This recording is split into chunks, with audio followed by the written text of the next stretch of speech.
Good evening. Nice to see you all. I'm curious, how many of you, this is your first time out to an archive program? Okay, I love to see that. I also love to see it's like half and half people who've been here before or hundreds of times before. Um, my name is Beandrea. I'm a film programmer here at the archive, and I'm very happy to welcome you here to the Billy Wilder Theater, home of UCLA Film and Television Archive's public programs. I want to say that this free screening is made possible by the generosity of an anonymous donor, as are all of our screenings, and our partners here at the Hammer. And I also want to give a special thanks to our community partner, Queer Film Los Angeles, for their continued support. I also want to say a big thanks to the incredible archive staff who truly make these programs possible, our theater manager, Lauren Brown, our projectionist, Alex Blevins, and our dedicated student theater staff. Let's give it up for them.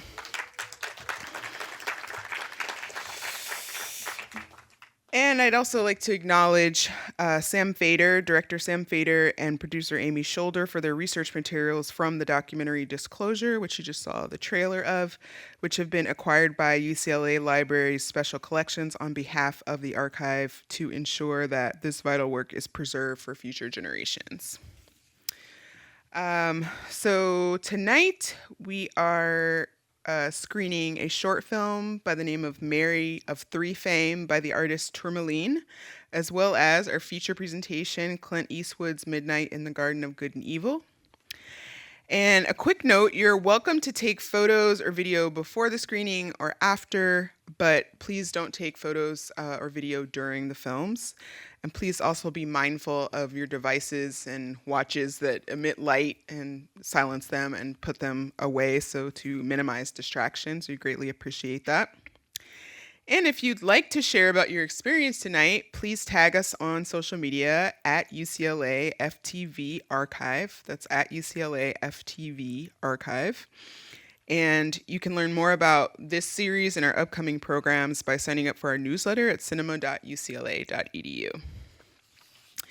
And then I'd like to tell you just a little bit more about the films tonight. So this is a 6-night series, and tonight's the 5th night. So the final one is Yentl, coming up in a couple weeks. So love to see you back for that. But glad you're here tonight for this film, which was inspired by, this night was inspired by the groundbreaking 2020 Netflix documentary Disclosure, which takes a critical look at how trans people have been represented in film and television over the past century. This series showcases 7 feature films cited in Disclosure, where trans creatives interviewed in the documentary, like tonight's guest, Tre'vell Anderson, cited as sites of inspiration and affirmation. This series also features 6 short films centering trans characters spanning from the 1880s to today. The idea with this series is to watch this selection of films with new eyes, to consider and celebrate their impacts on cinema. And I think it's important to just point out like the political context in which the series is happening. The Williams Institute at UCLA Law School reports that in the 2024 election cycle, over $250 million was spent on television ads attacking trans rights. And this sobering reality makes this all the more necessary. And this program is meant to both be a reclamation and a rebuke. It's meant to challenge both the history of trans erasure and to spotlight the voices of trans people who have been reshaping the narrative. So, Mary of Three fame came out in 2020. It's a 17-minute digital film, and it comes from the mind of writer, director, and Black trans woman Tourmaline. It's actually a fictional story inspired by a newspaper clipping from the 1830s about a trans woman named Mary Jones who was arrested for stealing a man's wallet. The film is set in Seneca Village, an autonomous settlement of free Blacks and Irish immigrants located on what is today known as Central Park. Jones was a gifted conjurer who could see visions of future events and alter reality with her well-crafted spells. And here, this is an example of what's kind of all the rage in academia, something known as critical fabulation by the influential historian Sadia Hartman, where Tourmaline is inventing the narrative that doesn't exist in the historical archive for Jones. And then we have Midnight in the Garden of Good and Evil. What a title. From 1997. And of course, tonight we're inviting you to kind of shift your focus to the Lady Chablis as perhaps the main character. Even though obviously Lady Chablis is a supporting character, but Chablis DeVoe enters the story as a potential source for John Kelso, played by John Cusack, a magazine writer from New York City who comes to the aid of an antiques dealer, Jim Williams, played by Kevin Spacey, when he is accused of murder. The Lady Chablis, a real-life cabaret performer and local celebrity in Savannah, Georgia, plays a version of herself with DeVoe. Director Clint Eastwood reportedly believed she was the only person who could convincingly embody the character. Chablis quickly assumes a larger-than-life presence in the film, holding her own as a scene partner against Cusack right up until the last frame. She particularly stands out in the dramatic courtroom scene at the center of the film, where she turns the transphobia of the judge and onlookers onto its head, saying, them folks think they're using the doll, but the doll is using them right back. I'm going to use this courtroom as my coming out party. It's a rare on-screen portrayal of a Black trans woman in the 1990s that, quote, evades the life-ending trauma and violence that often comes to Black trans folks in popular culture, writes cultural critic Tre'vell Anderson, who is our guest for the Q&A tonight. Yes, applause, applause. So Midnight in the Garden of Good and Evil is a whopping 155 minutes, and it goes pretty fast, I would say. We'll talk more about that in the Q&A. But I want to thank you all again for coming out tonight. Enjoy the films, and I will see you back here on stage for the Q&A. And also, Tre'vell, some of you bought books coming in. There will also be an opportunity to buy books. We see each other going out. Enjoy the films. Thank you. Incredible, right? What a performance. I just want to read Tre'vell's bio, and then we'll get into the conversation. So Tre'vell Anderson is an award-winning journalist, podcast host, and authoress, specializing in Black and queer film. At the Los Angeles Times, they pioneered the paper's first beat dedicated to diversity in Hollywood, focusing on the representation of Black and LGBT plus communities in film and media. In addition to being a sought-after commentator and cultural critic, they are the founder and chief imagination officer of the social curation and media production house, Slay Jean. Tre'vell's writing has appeared in several outlets, including Out Magazine, Essence, Time, and Entertainment Weekly, and they have been named to Out Magazine's Out 100 and the Roots 100 Most Influential African Americans. They are the author of We See Each Other, a Black trans journey through TV and film, as well as co-authored the book Historically Black Phrases from I Ain't One of Your Little Friends to Who All Gonna Be There. Please welcome Tre'vell to the stage. All right. Well, hey, y'all. Oh, that's Ray. Okay. It's very bright. Wow. How long has it been since you've seen this movie? It has been a few years. I rewatched it to write the book, to, bring myself up to, to remember what this very long movie is. But yeah, so it's been a few years, and I've never seen it in a theater for obvious reasons. And so, such an interesting film to look at in 2025. So many places to go. Where you want to go? Well, I guess I'm really curious of what you make of that cotillion scene. I mean, yes, exactly that reaction. Like, what stood out to you, and what do you think the Lady Chablis was trying to do there? I love that scene because it's a really well. First of all, outside of that scene, the only other time you see black people are the help. That's right. Beyond Lady Chablis herself and Minerva, played by the legendary Irma P. Hall. And so I love that scene because we get to see this like particular slice of Black Southern life. If you're not familiar with that history, right, of debutante balls, particularly in Black communities, it's just really beautiful to see that. And also, what we're seeing in that scene is this Black trans woman, breaking up the space a little bit, right? Claiming her identity and claiming the visibility. She know everybody looking, and sometimes I feel like as queer and trans folks who also happen to be Black, we know everybody looking, right? And so she comes in looking the best because she knows you're gonna be looking anyway. And what I love is that she didn't allow anyone to tell her that wasn't her space as well, right? She makes the decision to leave. No one actually forces her out.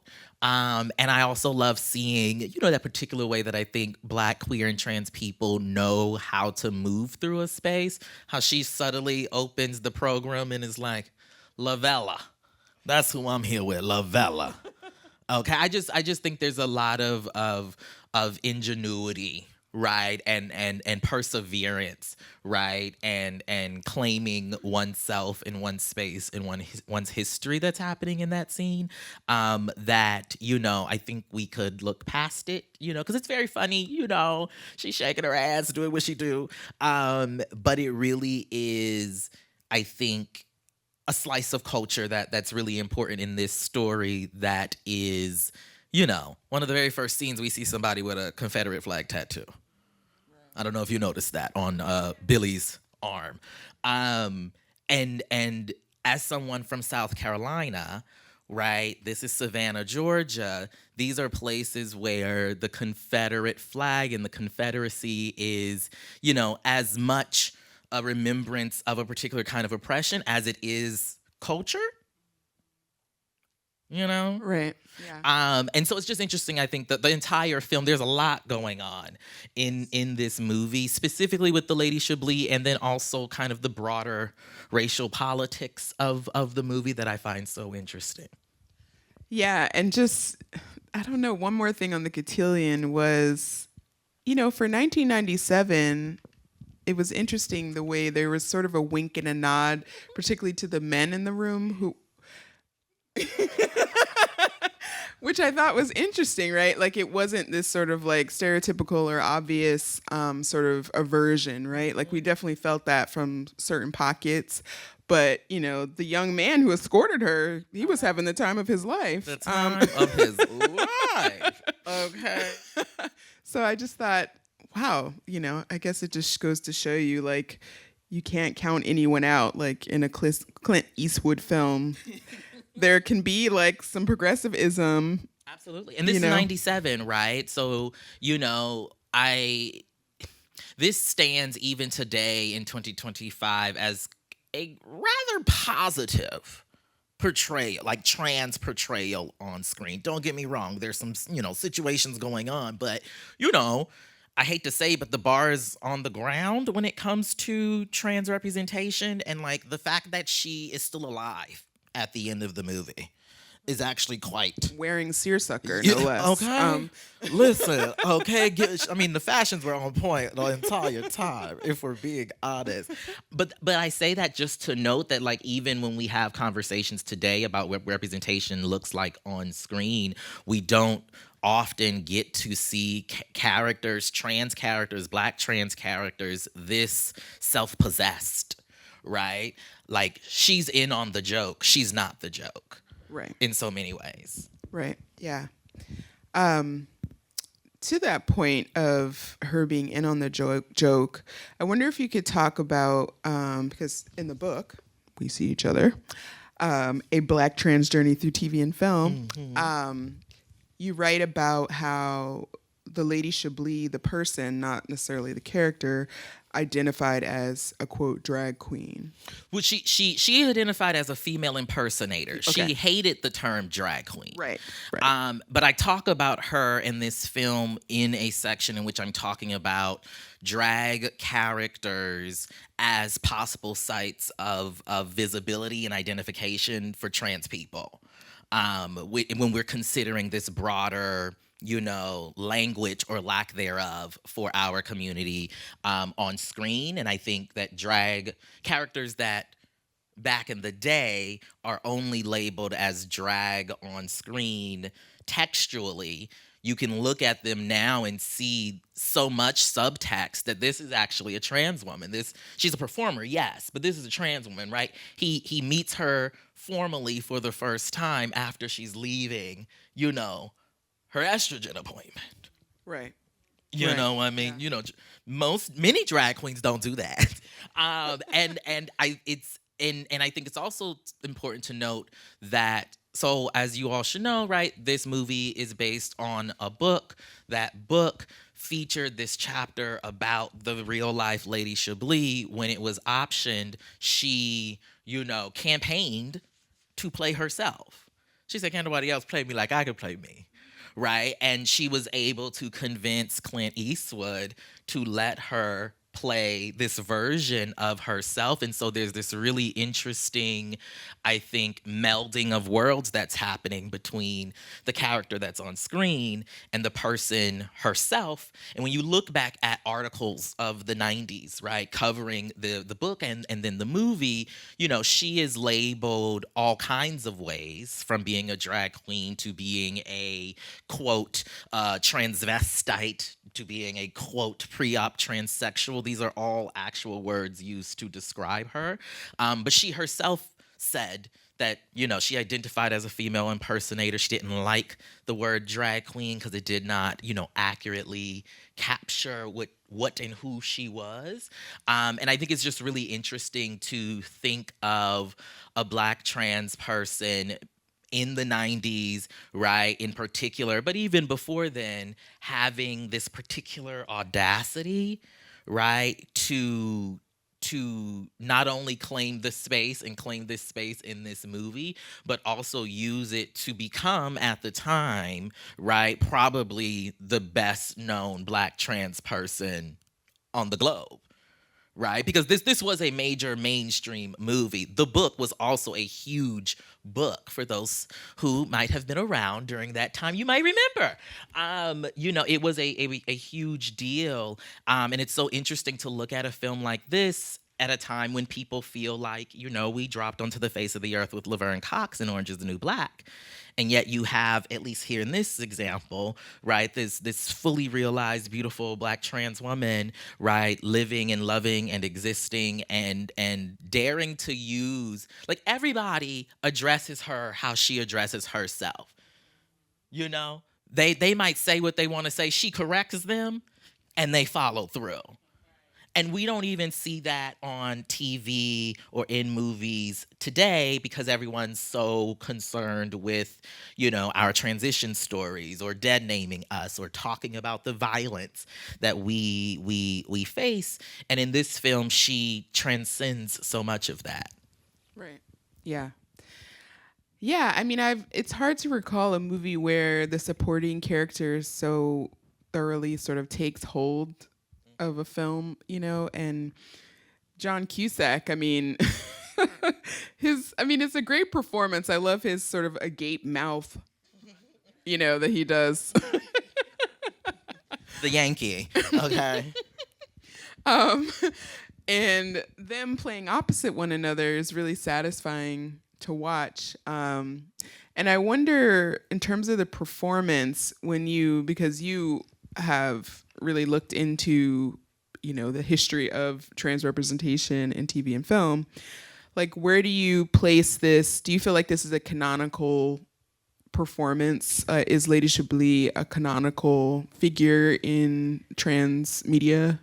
Yes, I do think that she herself and this character especially, I often think about, for any, film heads in here, Donald Bogle is this noted Black film historian. He wrote kind of the text on this, the title of which is Tom's, Coons, Mulattoes, Mammies, and Bucks, which represent, as you know, these archetypes of characters that Black folks most historically were kind of forced into. And I bring that up in this context because in really interesting ways, I think that, the Lady Chablis character is like at once the sassy best friend and the Black brute and the Jezebel all in one. Right. And then you have Minerva, Irma P. Hall's character, who is a literal magical Negro. Right. And so when you ask about whether I think this character is canonical, for me it is because of not only the self-possession of the character, but also because of what we know to be kind of this broader story of how that character and this person went on to enjoy, a level of cult celebrity off of this role and this book. She was the empress, right, of Savannah. She ran that club that you see in the movie until her death, right? And people flocked to Savannah to see her. And I think that's really important and really beautiful. And again, we see in this character the fact that she isn't the butt of the joke. She doesn't succumb to some sort of violence. She forces, and the people follow through in articulating who she is as she is. Right, and I think it's quite instructive for what representation could look like now. And again, we don't see characters like the Lady Chablis at all, unfortunately. And again, this was the 90s, and so, some 30 years later almost, but also, shout out to the ability, I think, for us as a community to look at this film, to look at the Lady Chablis' role and try to give her the credit that she's due. Absolutely. Yeah. Because this movie would have been a whole lot more boring without her. Oh my gosh. Okay. Completely she won't ever film. seen up. Okay. This 2.5 hours. They could have cut about 30 minutes or so. Not 60, my God. But I just, she in this role, it's quite central and pivotal in a lot of ways to the story. And I think that in some ways it mirrors the ways that Black queer folks in narratives are often just brought in for the comedic effect or brought in to motivate another character's, development or journey. And also when we are kind of looking at this landscape, it's also important to realize that some of the films that, might have some, unsavory elements could also be, sites of possibility for how we can move forward. Right. Yeah, I mean, I'd like to believe that, today, a movie about the Lady Chablis would be her movie, right? I would love to see a biopic of her. I mean, call somebody, somebody, Beandrea. Or, okay. Something, even like an anthology show of queer icons or something, because clearly she's a star. And I'll just say, if you are interested in more of her journey and her story, she wrote an autobiography called Hiding My Candy. Yes. Okay, you can get it, it's available. There's also a fabulous audiobook that she narrates herself.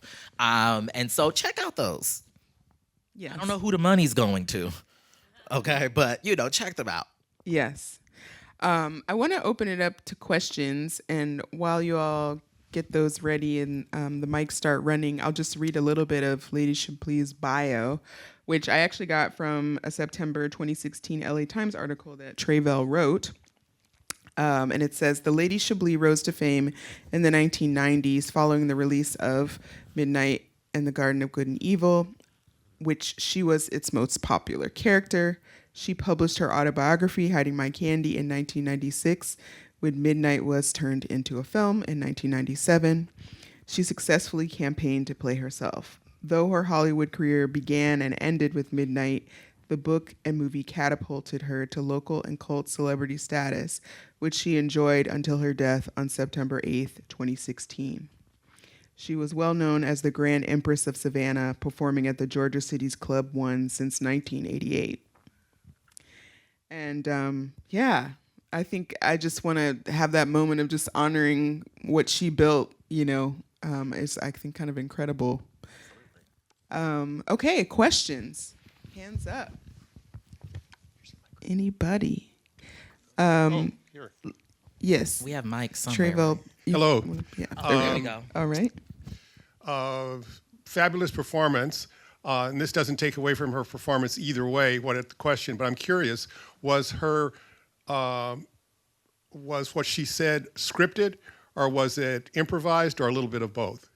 My understanding is it was a little bit of both. A lot of the initial verbiage, if you will, was pulled from the book, and then translated into the screenplay. But I just happen to feel like this doll, she's not gonna say just what you want her to say.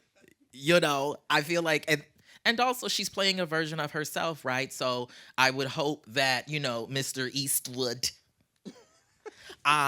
knew the kind of ooh-ah sensation that she would be giving and allowed her to kind of fully realize that. But my understanding is it was a mixture of both. I mean, this must have been the first time that the expression "my tea" was in a mainstream film. Someone should document that. Certainly. Next question. We have a hand over here. And can I just say, just to add on it, I also think you can tell a particular kind of input that the Lady Chablis had with that character. Because just to be quite honest, cis people, straight people, white people don't know that language.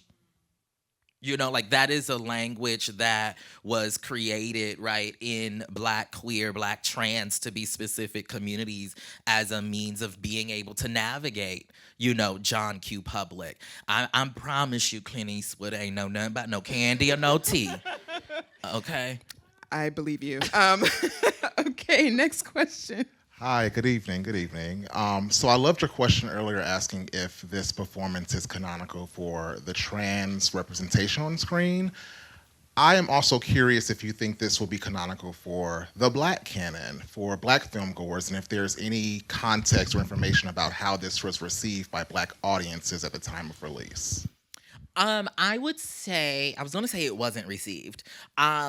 Only because, this is 96, 97, no shade, but from what I understand to be film history, in the 90s, they weren't seeing it for Clint Eastwood, Black people, right? 96 was Set It Off. Another canonical Black movie with a canonical Black queer character. And so, no, I don't think it's part of the Black canon. Should it be? Why not? What other Black queer, Black trans, images could or should, right, be in that conversation? And I think there's something quite interesting, again, of the cotillion scene, the debutante scene that you mentioned. There's something quite, I think, special. And something also just quite Black about how the Lady Chablis moves through this entire series, this entire movie, down to the way she walks in the street. I have a friend who calls the Lady Chablis the archetype that we've placed the Lady Chablis under, femme queen antics. Which, is a particular, very specific way of carrying oneself, right? And moving through a particular space that, again, I think could be quite instructive. But I don't think we don't think of this movie when we're thinking of the Black canon. And for many reasons, we don't think of trans and queer characters when we're thinking of the Black canon either. And so let's all do some more work to complicate and diversify what we think of when we think of canonical representations. And I would just add that to your point about Bogle's work, And then I would add James Baldwin in The Devil Finds Work, his film writing. He talks so much about how Black acting is about a lot of the history of Black performers on stage is about sort of wrestling something authentic out of these movies that place them in these boxes. And I feel like, I don't know if it's canonical or whatever the term would be, but I feel like she's definitely in that tradition of, which is, he documents beautifully in The Devil Finds Work. I strongly recommend people read that. Okay, next question. We have one all the way in the front. Yes, they had their hand up at the beginning. I don't have a question. I have an observance. Los Angeles was a totally segregated. Los Angeles was a totally segregated place in the time that you're talking about, and for all of us, we should be aware that's not. We are not segregated. We're every kind of person in this city, and we live together, and we get along, and that is something that I am very, very proud of, because I was born here and I know how much segregation there was. There was a neighborhood for every possible kind of person. And now we just live all together and we get along. And I think I'm very proud of that. Yeah, I think that there is so much progress has happened. Certainly. And also, I think we are in a particular moment in which we see, efforts being made to resegregate us, right, to pit certain communities against each other. And so I think, first of all, thank you for sharing that. And secondly, I think it's important for us all to remember, right, and remind ourselves that there is, still work to be done, still ways that you can show up for trans folks, particularly in this moment, Black trans folks especially. Showing up to a screening like this and engaging in these conversations is super important. And also, it has to go beyond this room. And, there is an all-out assault on the trans community happening right now. And it is important that, everyone, like you say, keep in mind this potential promised land that we say we want to live in, and that we all kind of work toward that consistently by reminding ourselves that we aren't all that different. We all, have the capacity to be horrible people. And we all also have the capacity to look out for each other and take care of each other as well. So thank you for that. Okay, I want to leave time for the book signing. So I'm going to make this the last question. Go for it. Can you help me figure out what the curly-haired white lady, what is her function in this film? Because if I had to take a guess, because she doesn't testify, she has nothing to do with the murder, it is to serve as a heterosexual buffer between the Lady Chablis and John Cusack. Interesting. The florist? That's what you're talking about? Yes. Okay.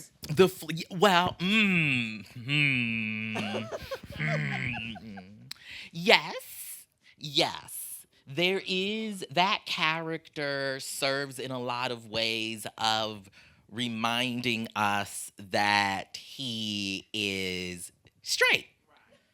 That he is not interested in, this person who is, she's throwing it at him, okay? She is. But that's what that woman serves. And you mean to tell me after 2 weeks of trying to report out a story, you just decide to move to Savannah and sign a 6-month lease? Because, listen, love is love, okay? But I do think that she serves as a tool in the story to remind the audience that, that he's not interested in her. Right? That he can't be interested in her.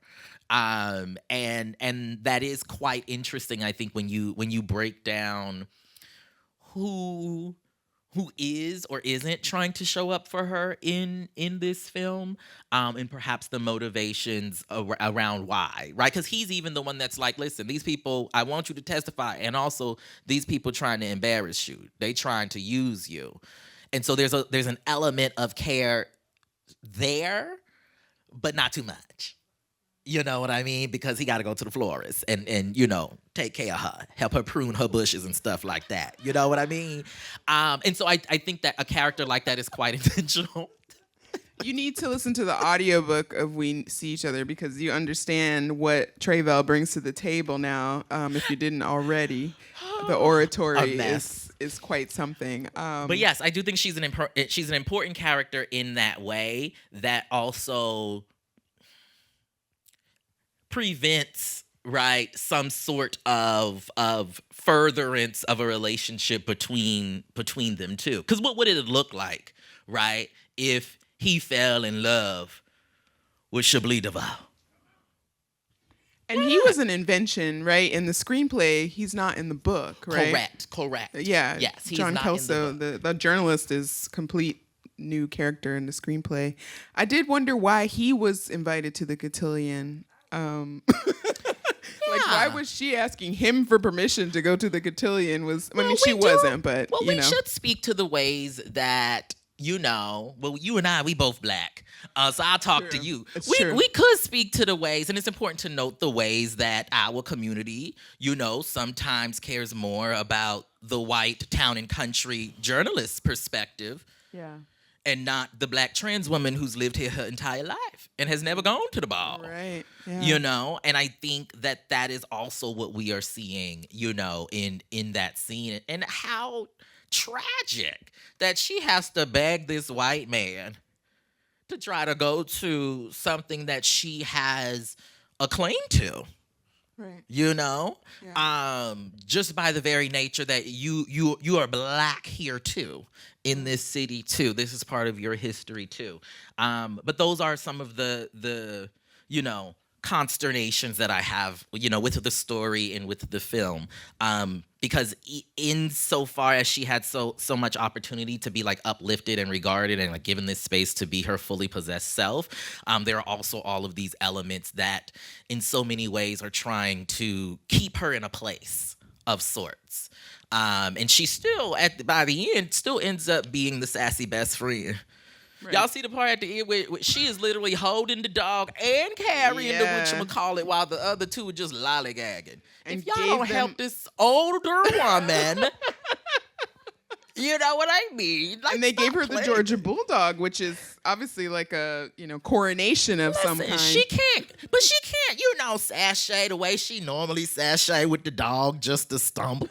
Anyway, so there's just so many complexities, but overall, I do feel like, the Lady Chablis pushes beyond and pushes past so many of those, scriptural limitations that might pop up. Absolutely.